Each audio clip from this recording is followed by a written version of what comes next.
Hello and welcome to the latest episode of the Ponsonby and Massive podcast. We're delighted to have you with us. Today we're having a special edition of the programme in as much as we are focusing on a particular specific issue. We're delighted to be joined by Liam McArthur, who is the Liberal Democrat MSP for Orkney and the sponsor of legislation currently going through the committee process at Holyrood that would legalise or introduce assisted dying in Scotland.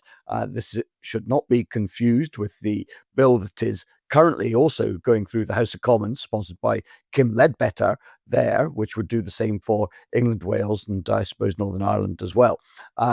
Liam, we're delighted to have you with us to talk about an issue that is extremely pressing, obviously, extremely controversial in some respects, but also an issue upon which there is a general consensus, I think, that good people can disagree well on this issue, that it is not clear-cut in terms of whether this is a good idea or a bad idea. We're going to talk to you about how you came to be interested in this issue, how your bill, the practicalities of your bill, how it compares perhaps with other international jurisdictions that have already introduced mechanisms of this sort, and how we actually go about legislating for an issue that is, as I say, controversial, but well-intentioned. I think there's nobody doubts that. But Bernard, you know, I think you want to say that this is not the first time that the Scottish Parliament has considered this issue. There have been a number of previous attempts to legislate on it. So perhaps you could, before we get into it with Liam, talk us through some of those. Yeah, and good morning to you both, and thank you very much, Liam, for doing the podcast. This is a sensitive issue, a very, very complex issue, and the purpose of this podcast is to make sense of that complex issue. As you say, Alex, there have been 3 previous attempts to introduce very similar, broadly similar legislation to Holyrood. The first attempt was in 2004 by the Liberal Democrat MSP Jeremy Purvis. It frankly just didn't get off the ground because the bill could not attract enough support from MSPs. At that particular time, you needed 18 MSPs to support the bill. Not even 18 MSPs would support that. That was back in 2004. And then, of course, not one but 2 attempts by the late Margot MacDonald to legislate for this. The first in 2010, but when the vote was taken on the general principles of Margot's bill, it was defeated by 85 votes to 16. But notice the difference between 2004 and 2010, at least it got to a vote. And then the second attempt by Margot MacDonald, that was in 2013. And when that particular debate was taking place, of course, Margot MacDonald unfortunately died in 2014. Patrick Harvey, the Scottish Green MSP, picked up with the legislation. It again went to a vote in Parliament, and the general principles of that bill were defeated by 82 votes to 36. So between 2004 and 2013, you can't get a vote at all. The vote in 2010, 85 to 16.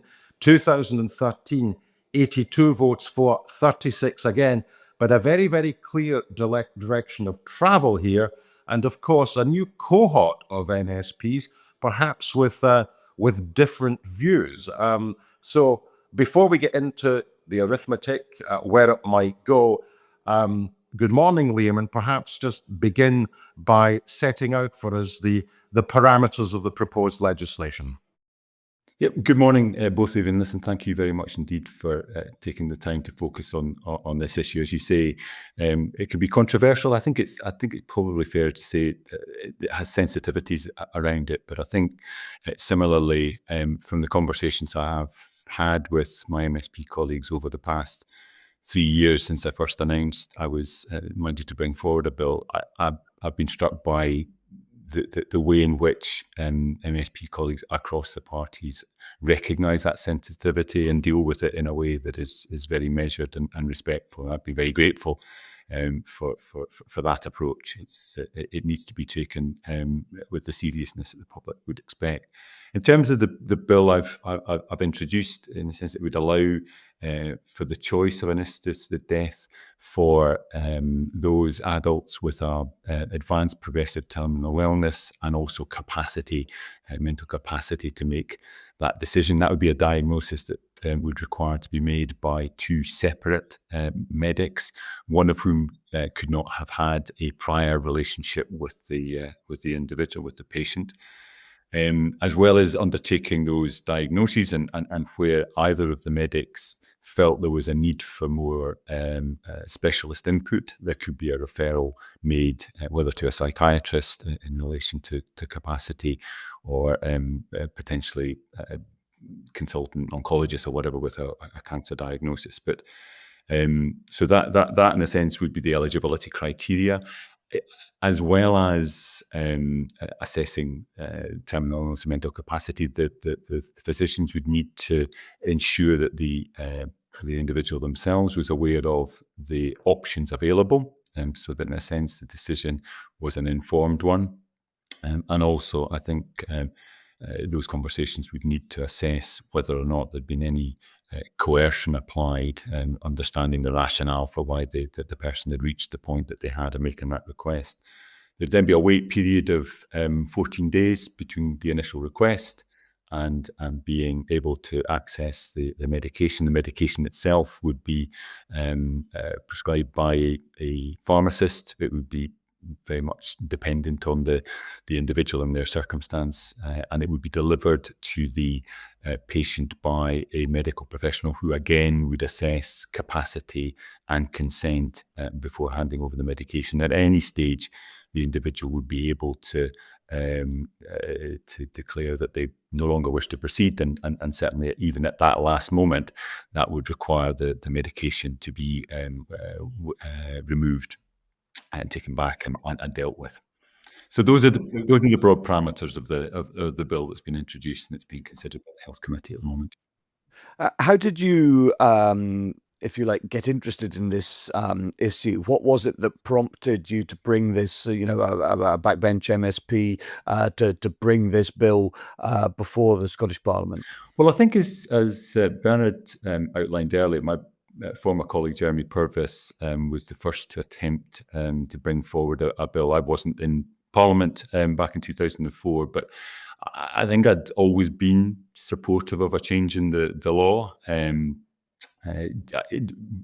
principle, without necessarily getting into the detail of what that might look like in practice. And I do remember sitting in on a debate that Jeremy led, a members' business debate that Jeremy led in late 2007, maybe even early 2008, where I wasn't due to participate in the debate, but sat in on it and was very struck that this felt like the sort of debate that a parliament I'd long advocated for should be wrestling with. You had colleagues across the parties arguing very passionately, very forcefully, but very respectfully from their different perspectives on an issue that clearly is of such significance to people. And I think I'm right in saying, I've heard it from others who are probably closer to the source than me, but I understand that Margot sat in on that bill, on that debate as well, and it was that debate that prompted Margot to then decide that she wanted to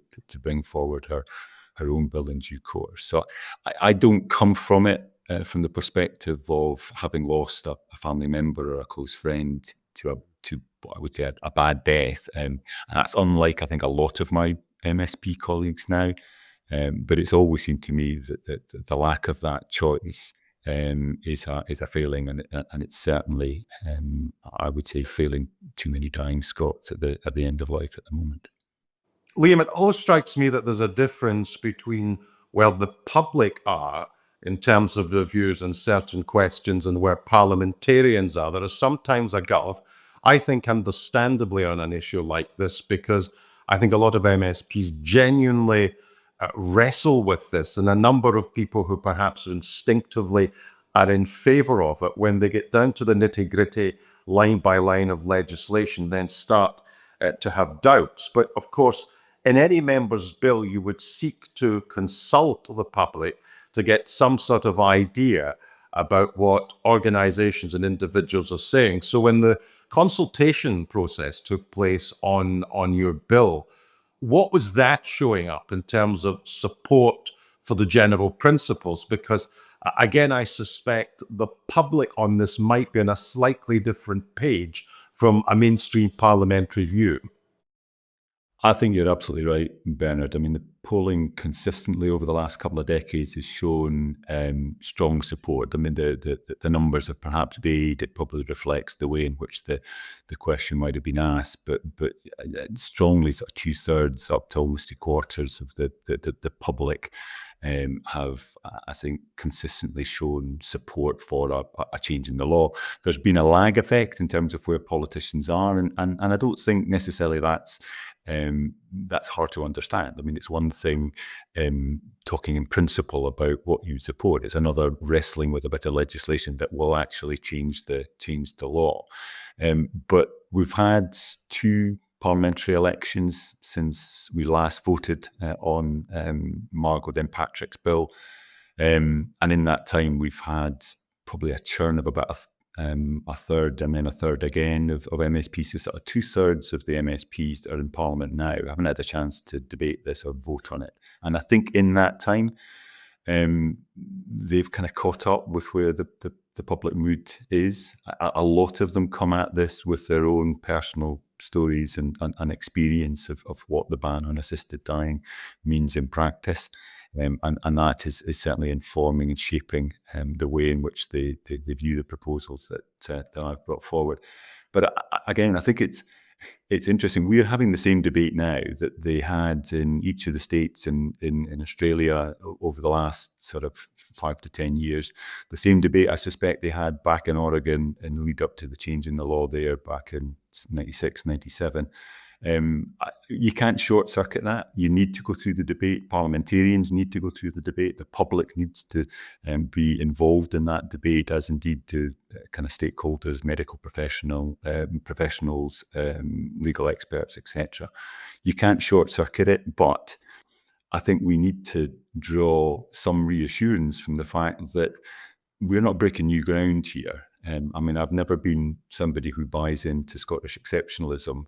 And in this instance, we're not leading the way. We're not more progressive than anybody else. There are many countries and states that have gone before us.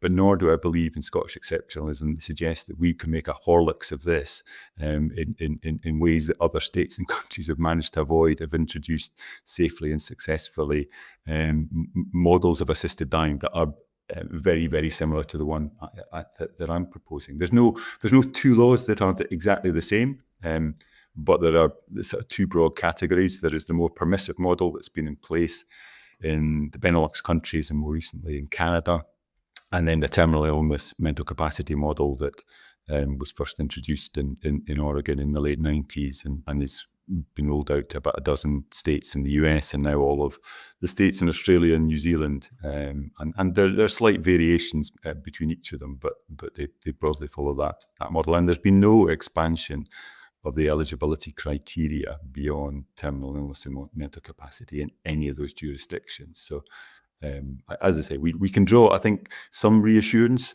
from that. We can see the evidence of who accesses it and for what reasons and at what point in terms of their terminal illness. It may vary slightly in Scotland, but it's hard to see why the way in which it would work in practice would be very much different here from these other jurisdictions. We'll get on to some of the international comparisons, I'm sure, in due course and so on. But, you mentioned there the polling, public support for this measure and so on. And I think you're absolutely right to do that. Polls generally show fairly significant public support for it. But let me put this to you. Tony Blair often talks about you have 30-second issues and 3-minute issues, so that the general public, if asked, what do you think about something? And here's a 30-second explanation of what it is. They say, yay or nay. to it. But then when you talk about it at slightly greater length and getting deeper into it, the complexities, the nuances of it over, say, 2 or 3 minutes, they start thinking, well, actually, hang on a minute, I'm not so sure about that. So let me just suggest to you that you have a lot of people who might instinctively think, yes, I'm in favor of assisted dying, assisted suicide, for myself or close family members as a 30-second type conversation. But when you put it in a 3-minute conversation or even a half-hour conversation like this, their views might change somewhat. So just because the public appear to support it in a YouGov poll doesn't necessarily tell you the whole story. Look, I don't think that's an unreasonable proposition. I think the consistent polling suggests that people know that at the moment there are too many instances where, despite the best efforts of palliative care and other healthcare support, there are Scots that are finding themselves in intolerable positions at the end of life, and the impact on them and those they leave behind is unacceptable. So I think the status quo is something that people believe isn't necessarily meeting the needs of a small but significant number of dying Scots. I think once you get into a 3-minute discussion, you get into the detail of how this might work in practice. But I think it would be I think it's interesting to note that in those jurisdictions where they've undertaken citizens jury or citizens panels, actually the more people get into the weeds of this, the more they recognise that, as I say, that we're not proposing here anything that's breaking new ground, that there are jurisdictions where this works in practice. So to some extent, the questions we're asking about who would access it, what would be the motivations, how do you guard against coercion, and a general sense that people are accessing it for the wrong reasons.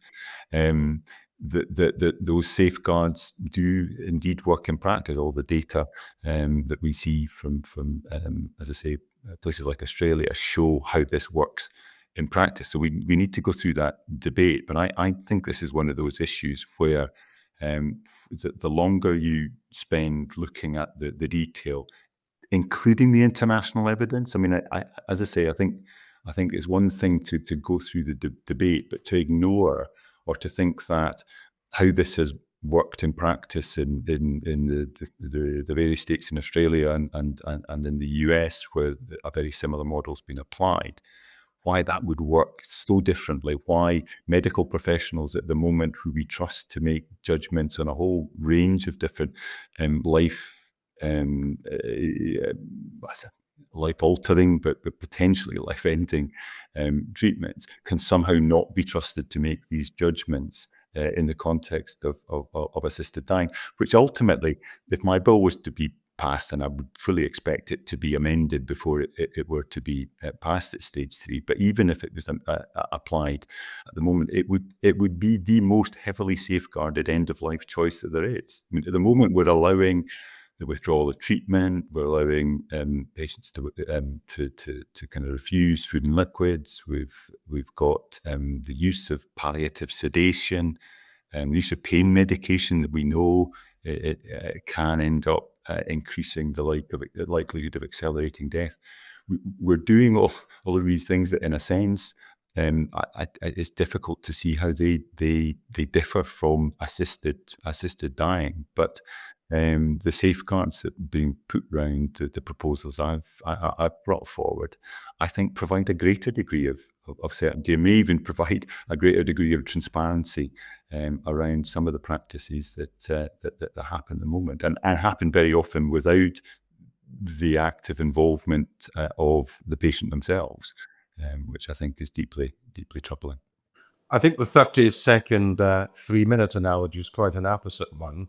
Do you believe that people in distressed circumstances who have the mental capacity to take the informed choice to end their own life should be assisted? Yes.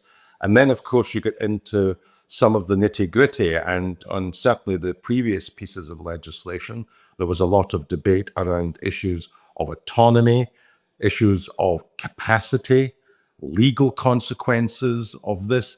So we should probably sort of touch on them. But before we do, Liam, perhaps a really rather obvious question. What do we actually in law mean by a terminal illness? And you've got this situation where clearly if a clinician says you have 3 months to live, that is an issue of terminal illness in terms of time frame and life expectancy. But of course, you could be given a medical diagnosis that your condition is terminal, but you may well live for years and years and years. So how does the definition of terminal illness fit in with the rights that the legislation would give to a patient? Well, as you'll be aware, the bill talks about an advanced progressive terminal illness. I mean, ultimately, it would be for the medical professionals to make that assessment. I've steered clear of putting a prognosis timeframe on it. Other bills have the bill that Westminster's considering at the moment has a 6-month timeframe. That's reflective of previous bills taken forward at Westminster, and also I think reflects the legislation in places like Australia and the US. I mean, there's variants for it. Sometimes there's a distinction made between neurological conditions and other terminal illnesses. So a longer time frame is maybe set for neurological conditions. I understand why that's in place. I think, though, if you speak to many medics, they would argue that making an accurate assessment of precisely the amount of time that a patient has to live can be problematic, with more so with some conditions than with others.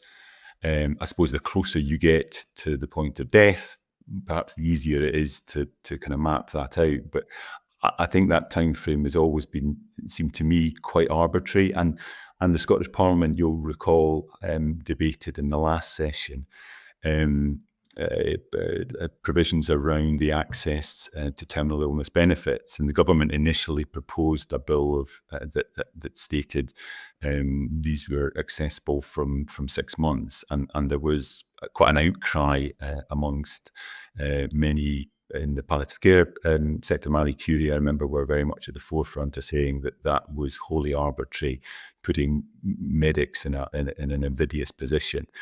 And Parliament ultimately agreed with that, and that condition was removed. So I think I've sought to try and be consistent with that, recognising that this needs to be advanced and progressive.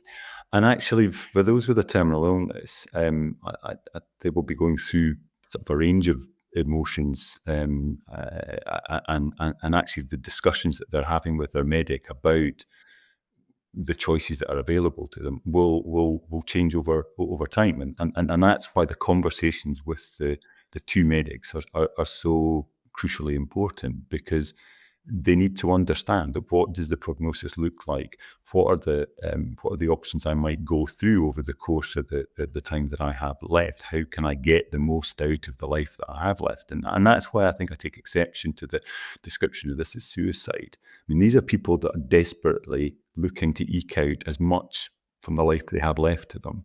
But at the point at which it becomes intolerable, they want that option to be available to them. And actually, we see consistently in jurisdictions across the world where this is introduced, about a third of those who apply for an assisted death don't end up using it. It is a kind of an insurance policy that allows them to get on and live the remaining days, weeks, months to the fullest, but confident in the notion that if things get too much, that option is still available, and it is quite striking how consistent that kind of third of people that don't access it is across those different jurisdictions. Okay, well, I've got a couple of questions here and so on. First, I'd like to get your answer to this, and then I'll come back with another questions on when you've been, putting forward this bill through Hollywood and so on, how many people do you think would actually take advantage of these provisions in a given year? Again, I think drawing on the international experience, the numbers are never going to be huge. I think in Western Australia, there was one of the consultant anaesthetists involved in the delivery of assisted dying in Western Australia, talking about even now sort of between 1% to 2% of those who die access an assisted death. But in the first year or two of introduction, I've estimated in my bill a figure of sort of mid-30s of people. And that then would be expected to increase over the first few years, and then probably then leveling out in due course. And that's a reflection of sort of patient awareness of this being an option. And possibly even the accessibility of it, finding the medics who are trained up to deliver it. So the tapering in phenomenon is one that I think is pretty consistent across the different jurisdictions. And I think my financial memorandum talks about a figure of around 400 by the kind of 20th year. But I mean, all of these come with a bit of a kind of caveat that it depends on the way it's introduced. Okay, but if we look at the Canadian example, in 2022, which I think is the last year for which we have figures in Canada, 4% of all deaths in Canada were assisted dying. That is a hell of a lot more than the 1-2% that you're talking about. It is, but it happens in a jurisdiction under legislation that is very different from what I'm proposing, what is in place, as I say, in Australia and the US. But Alex, I think let's kind of recap on why Canada is where Canada is. The legislation there was not brought forward either as a member's bill or a government bill. It was brought forward in response to a legal challenge in the Supreme Court in Canada that the ban on assisted dying was unconstitutional under the Canadian Constitution. The court found in favour of that. Parliament, in a sense, was kind of rather dragged kicking and screaming to introduce legislation at pace. And I think even supporters of the change in the law in Canada, on reflection, would argue that the pace at which they sought to introduce it hadn't been helpful. But even then, the legislation that was passed was not deemed to have given full effect to the court ruling. An appeal was lodged, the appeal was upheld, and the Canadian Parliament had to then further amend the legislation. But it has always been more expansive. I mean, in a sense, as I say, no two models are exactly the same, but it's more akin to the models that we've seen in Benelux for a good many years. And when you allow access on the basis of suffering rather than terminal illness, I think the potential for that to be accessed by a much wider range of individuals is not hard to see. So as I say, I think the numbers that we see in places like Australia and the US are more likely to be a reflection of what we would expect to see here in Scotland. But there has been a sort of, if you like, a death creep, if you like, to put it bluntly, in Canada, where the eligibility has been expanded. We also see that in the Netherlands, where, for instance, people suffering from depression have been ruled to be eligible for assisted dying because the quality of their life has been, so diminished, et cetera, et cetera, et cetera. And so, are you not concerned that there is, at least as a theoretical matter, the possibility for that kind of expansion of eligibility? No, because I don't think we need to dabble in the realms of the theoretical. I mean, I think, as I say, that there is... Well, but it has expanded in other jurisdictions. It's expanded in jurisdictions where the criteria have always been more expansive. They've always been more permissive models. As the Health Committee in the House of Commons established in a report published back in February this year, after an inquiry lasting 18 months into assisted dying and end-of-life choices. There are no examples of a terminal illness mental capacity model of assisted dying that has expanded in its criteria. So, I mean, Oregon was the first jurisdiction to introduce legislation of this type back in 96, 97.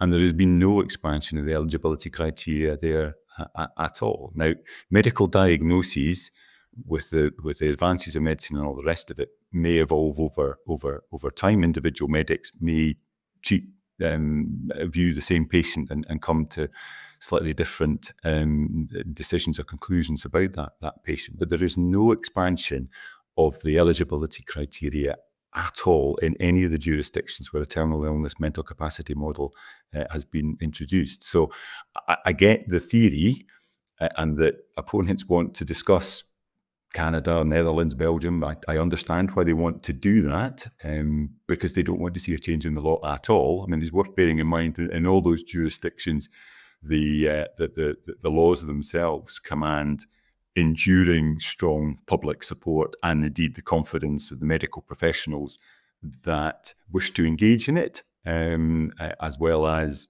more broadly the medical profession, albeit that the conscientious objections apply in those jurisdictions as well. But it's a different case to say, because this has happened in Canada, this could happen here in Scotland, because there is no international evidence of, as I say, a terminal illness mental capacity model morphing into something more expansive, nor indeed any more permissive model that's retrenched into a terminal illness mental capacity model. But you have surveys. Sorry about it. You have surveys in Canada of people who've been through the procedure and so on, or are talking about it and so on, and robust surveys and so on that suggest that as many as a third of the people who go through assisted dying in Canada, and I assume that this would be broadly consistent with other jurisdictions too, say that one of the reasons they are going forward with this is that they do not want to be a burden on friends, family in particular, and so on. So there is, that isn't coercion per se, but it is, if you like, a sort of self-imposed coercion. Is that not a concern for you?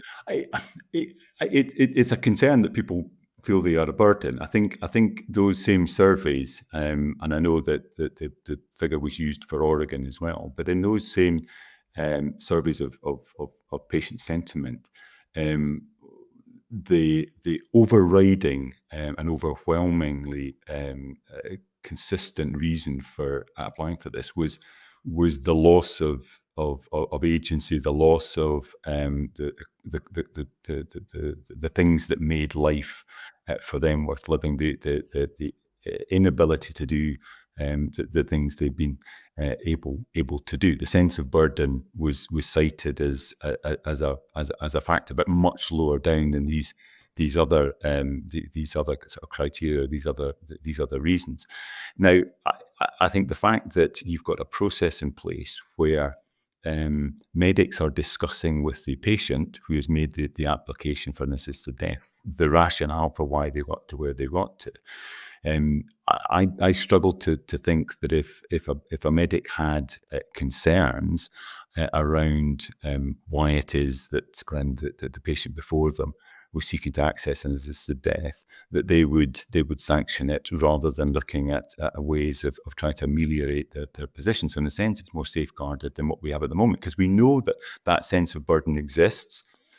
And we also know that the level of suicide amongst those with a terminal illness is twice what it is for the population as a whole. We know that people are taking matters into their own hand, often alone, behind closed doors, without consulting family, without being able to consult medics because of the legal implications.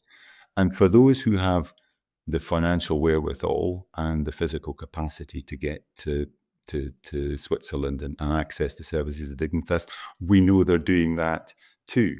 So I think that the notion that this isn't happening already, the consequences of the ban on assisted dying are leading to vulnerable people being left very isolated and without any ability to talk openly about how they're feeling, what it is that they feel is, I think, is intolerable. I mean, I mean, even if it's getting people to a place where they engage more with palliative care. I mean, I know that when we'll come on to this, there's a kind of feeling that introducing assisted dying will draw away from palliative care. Again, the international evidence absolutely contradicts that. That in a sense, the conversations that you're having around an application of assisted death involve a discussion around the range of options. And the committee heard a couple of weeks ago from two witnesses from Australia who confirmed that the engagement level with palliative care in all of the states in Australia had gone up.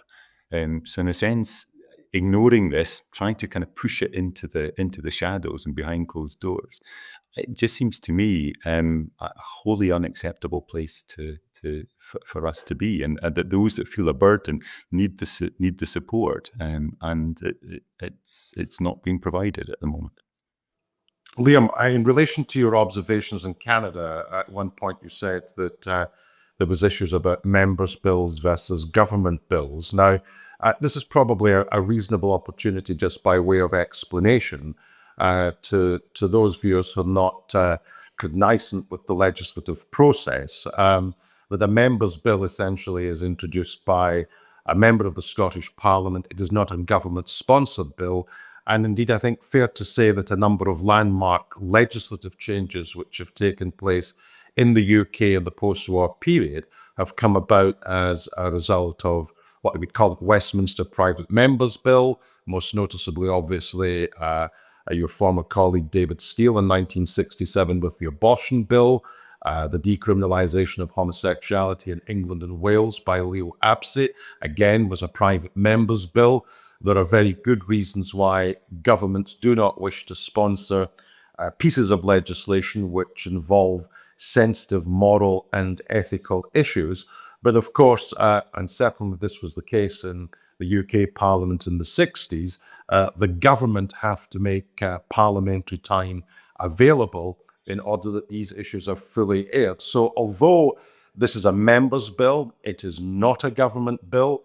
Is there any sense in which behind the scenes the government are comfortable with this progressing? There's no sense in which they are either encouraging you or discouraging you?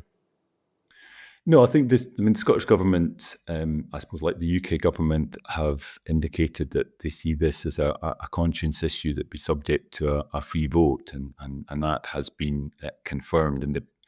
So I suppose they need to be careful then not to be seen to kind of prejudge any decision that Scottish Parliament might take. I think thereafter, should the general principles of my bill be approved by Parliament, I think at that stage there would need to be probably a change in the way that the Scottish Government engage with the bill, not least in relation to some of the issues around legislative competence. I mean, this is a bill that I've always been upfront about, saying in order to implement a fully functioning assisted dying process in Scotland, it will require UK and Scottish Government to agree measures that will allow, for example, the use of medications that are currently permitted, but not for the purpose that this bill would intend. So those things will need to be dealt government to government. It's not something that an individual MSP can deal with. But firstly, the Parliament needs to decide whether or not it believes a change in the law is something it supports.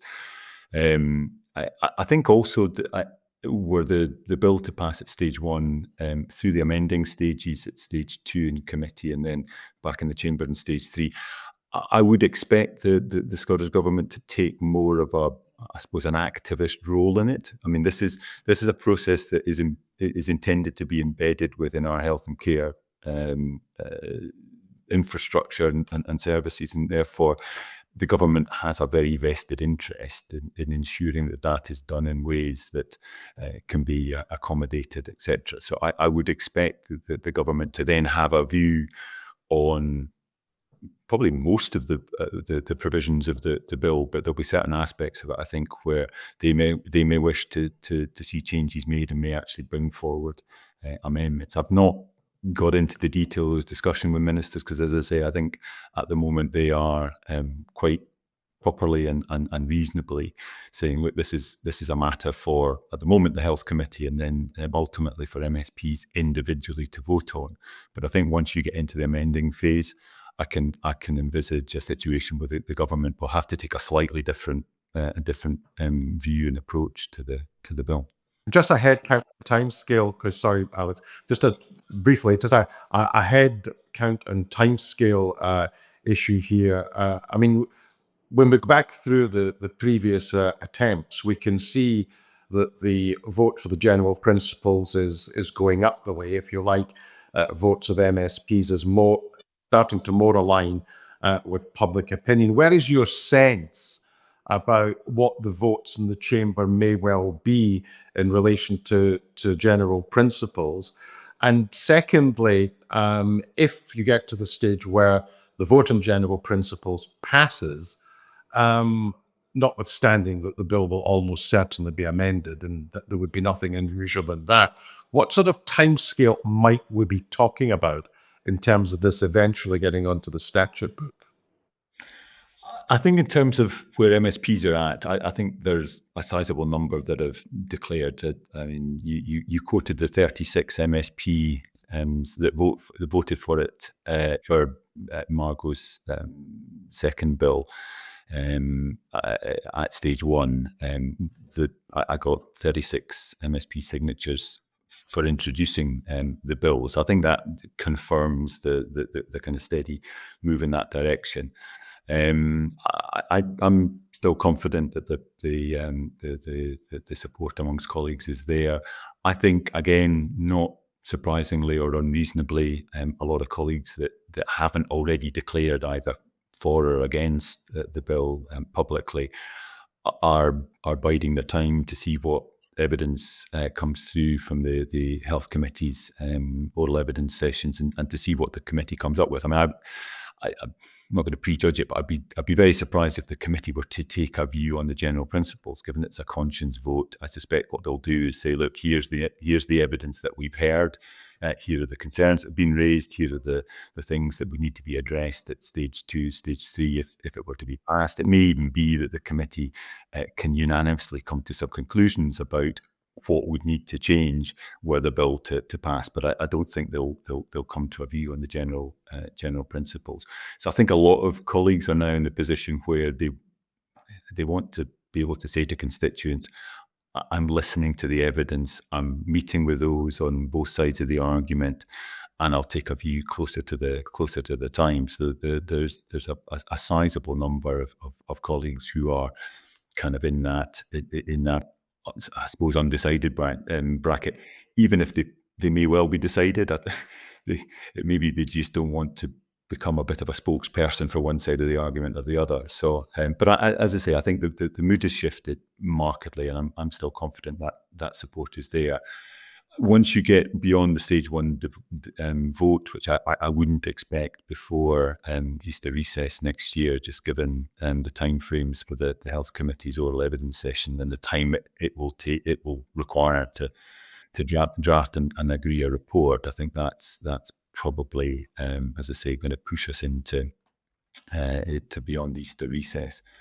And then I suppose the amending phase, it's safe to assume that there will be many, many amendments, some probably not intended to amend it, rather than just to slow the process up. But I'm so confident this can be done ahead of the Purdah period leading up to the next Scottish election in May 2026. And I suppose that's the hard backstop. And I think in terms of the implementation, that's again a debate we need to have. In different jurisdictions, you've seen implementation periods of anything between 6 months, 18 months, 2 years.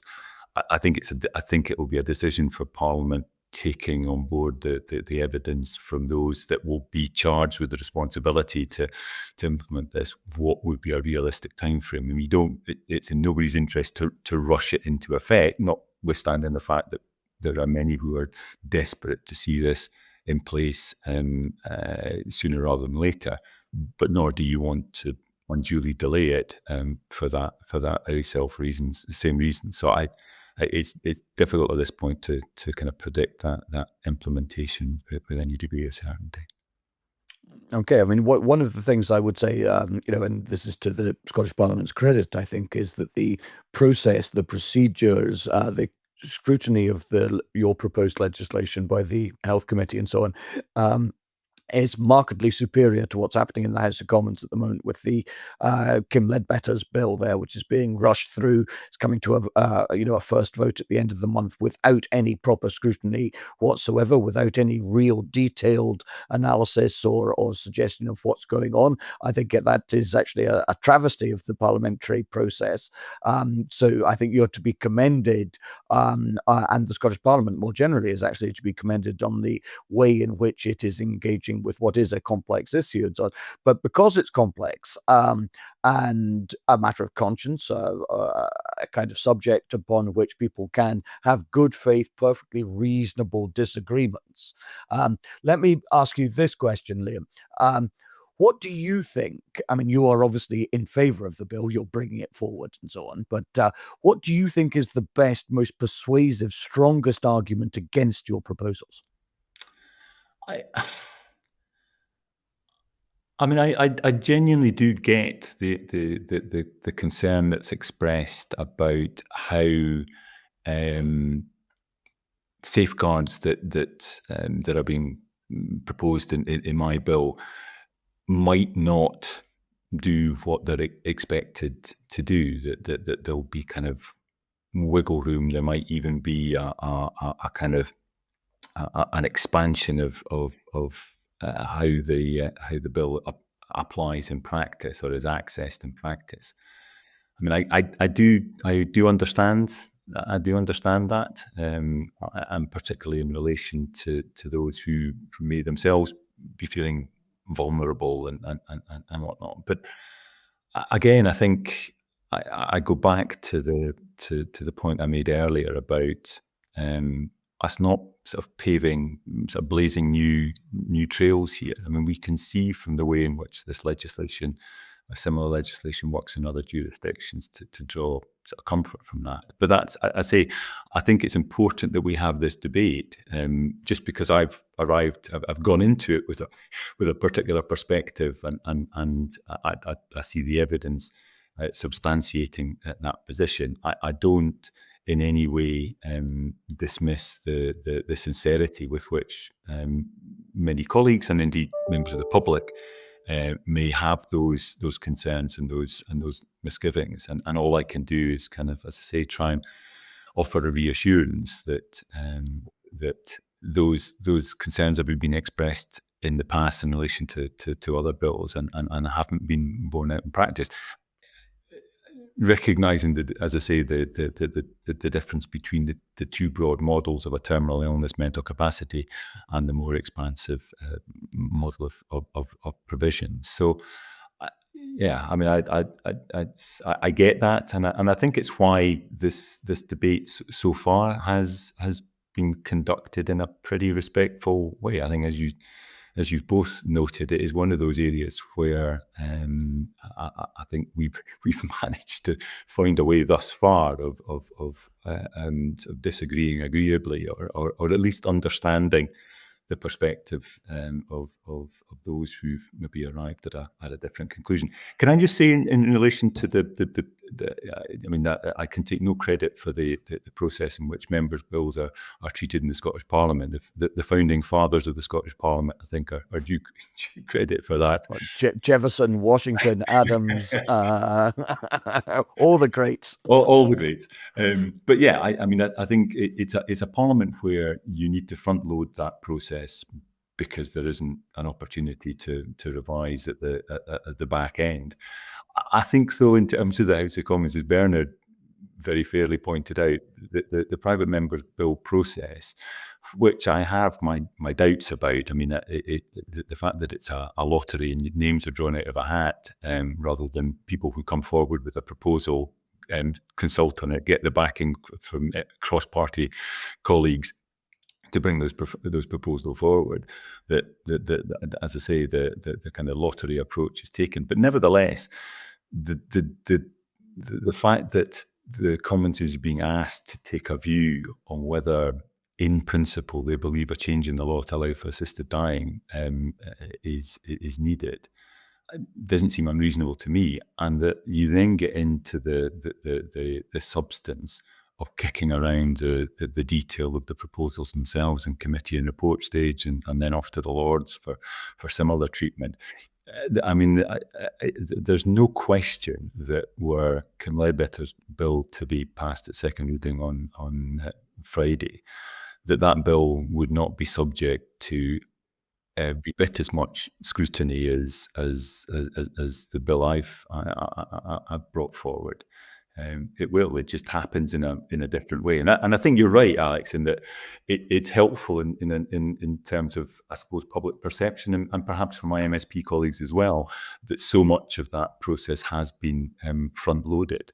But it's been front loaded for a reason, and I think with the scrutiny process needs to be robust, however it's structured.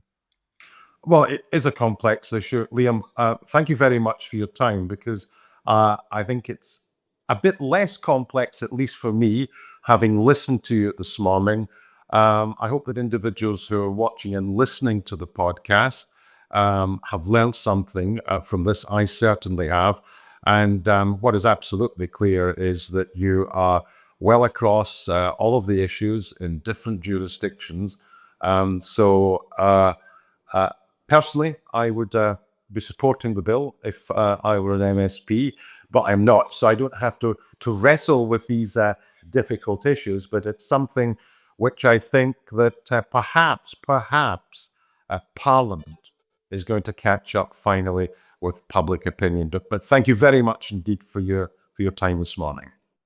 No, you're very welcome, and thank you for taking the time to scrutinise it. It's a difficult issue, but it's one in which people, I think, engage in the way you would expect, and I hope that continues. And whether or not the bill is successful, I think it's also opened up a wider discussion about how we die and the quality of that death, and I think that's immensely valuable in of itself. But I genuinely hope that we can make the change that's long overdue. This debate isn't going away, and I think there's more of an acceptance across the board, even amongst some colleagues who are sceptical, that the status quo isn't tolerable, and we do need to find a way of providing more choice for dying Scots. But thanks again for your time. I really appreciate it.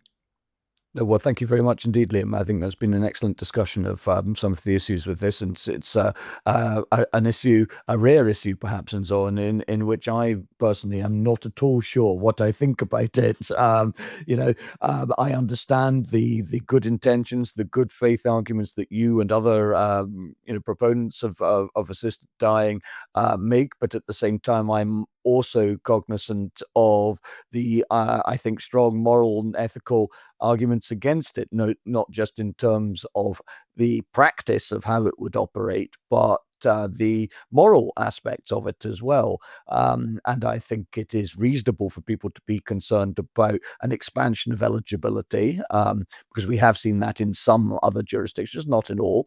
I grant you that.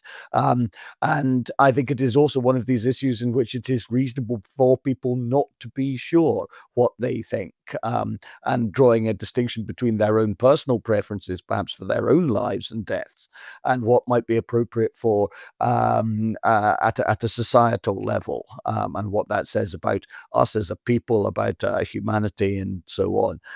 But thank you very much indeed for joining us. I hope listeners have been provided with plenty to think about, to chew upon, as a result of this discussion. I wish you good luck, and I hope our parliamentarians are able to bring the full weight, no, more than the full weight of their experience and judgment on what is a difficult issue, frankly. And I hope that this shows the Scottish Parliament and the legislative process at its best, which is not something that can be said about all pieces of legislation that go through Holyrood. So thank you very much, Liam, for joining us. Pleasure. And I think just the only last thing that Alex and I have to say, and interesting on this issue, Ponsonby is definitely on one lobby. Massey is perhaps not sure, but perhaps tending towards the other lobby. But thankfully, you don't have to have us as colleagues at Holyrood. But for this edition of the Thank podcast, God for that. Yeah. It's goodbye from me. And it's goodbye from me. Goodbye.